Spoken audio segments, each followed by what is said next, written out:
All there is this, including closing. This is what's happening. Hearing noises is happening. Hearing my voice, hearing this voice. Feelings in the body are happening. Breathing is happening. Everything that's happening is simply oneness. Oneness expressing itself. There is no other.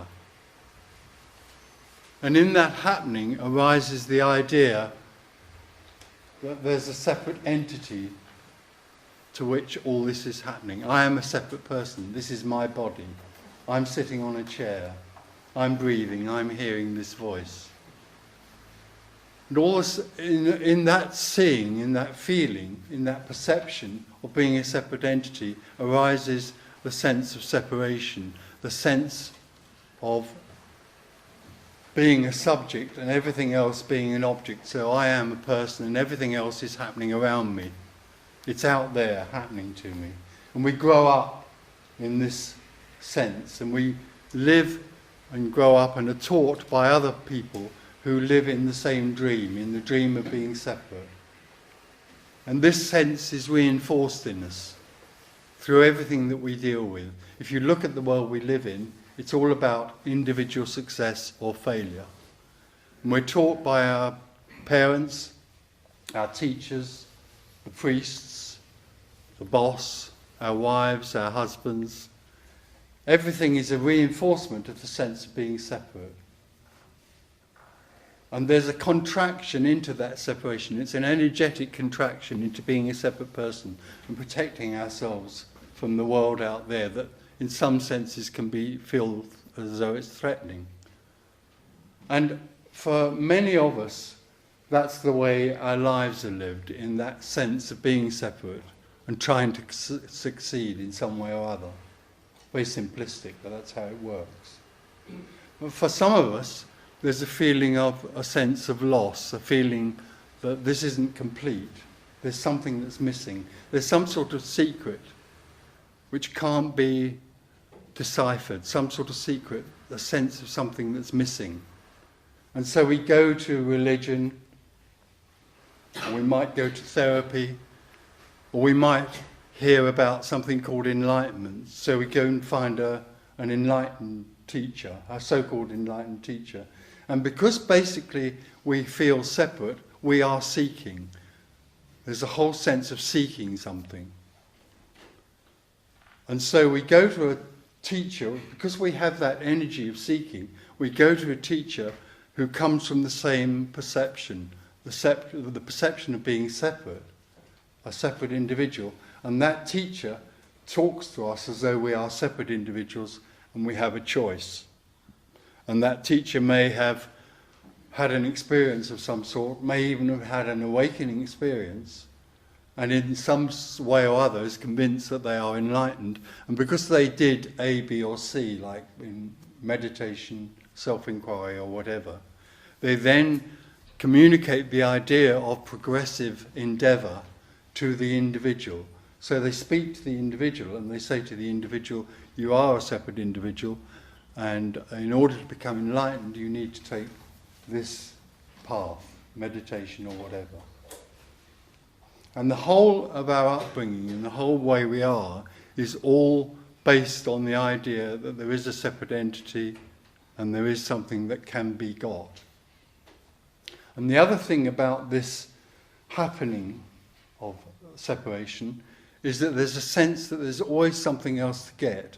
There's always something that's going to happen. So we live in anticipation. Our whole energy is about getting something more. We want, in the dream, to become more happy, more rich, have more lovers or whatever. We're always anticipating. We're always waiting for the next thing to happen. And there's a sense that that will bring us what we want. That will fulfill our lives. Basically, all of that goes on maintaining the idea of separation. The whole teaching of individual endeavour reinforces the sense that there is a separate individual who has to get something. It's all basically an ignorance. Liberation is the realization that there is no one, there is no separate individual. Liberation is the loss of something, it's not the getting of something, it's not something that can be gained. When people come here, a lot of people that come to these meetings think they're going to come and get something. If what is communicated is really heard, then there'll be a loss. There'll be a sense of there is nothing to get, that something can be lost, and then thereafter there's a feeling as though the whole idea of personal endeavour falls away. So basically what we're here to talk about today is the possibility that there's no one sitting in this room. There is no one. There is no separate individual. All there is what's happening. All there is emptiness. And in that emptiness, things apparently are happening. But they're happening to no one. That's the whole basis of liberation. Suddenly there's this world out there with everything that's going on in it, and you are here, and there's this world, and this world is happening to you. What we're talking about here is the possibility that this thing out here simply falls into the whole, and there is no thing out here to which things are happening.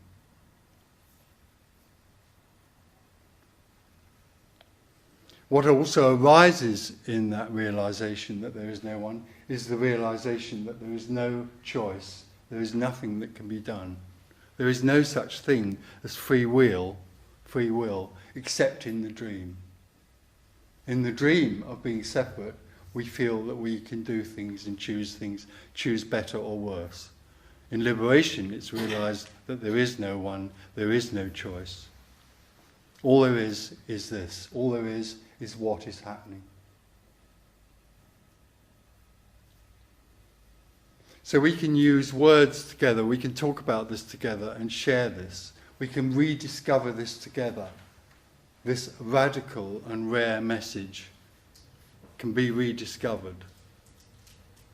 And so we'll share concepts together about this, but also what can happen and what does happen in this sort of setting is that when people come together to be open to this, then there can be an energetic shift. That energetic shift is out of contraction, this contraction of being a separate individual, looking for something, out into boundlessness. That boundlessness, that energy that can be sensed, is no one's. It's not Tony Parsons. It's got nothing to do with Tony Parsons. It's got nothing to do with anyone here. It's not owned. It's boundlessness. So there can be an expansion into boundlessness out of contraction. That's liberation. So we can talk together and share this possibility. And a clarity can arise. An understanding can arise, but that still is not liberation. You can have someone who is clear about this, absolutely clear, and you still have someone, a separate individual, who is clear about something. That isn't liberation. Liberation is an energetic shift out of contraction into boundlessness, into unknowing. What we're talking about here and sharing together is the adventure of unknowing. Is the adventure of living in free fall. It's the adventure of living in simply what is happening, what is apparently happening. Sitting on a chair, breathing, hearing a voice. That's all there is. It doesn't matter what you do, there will always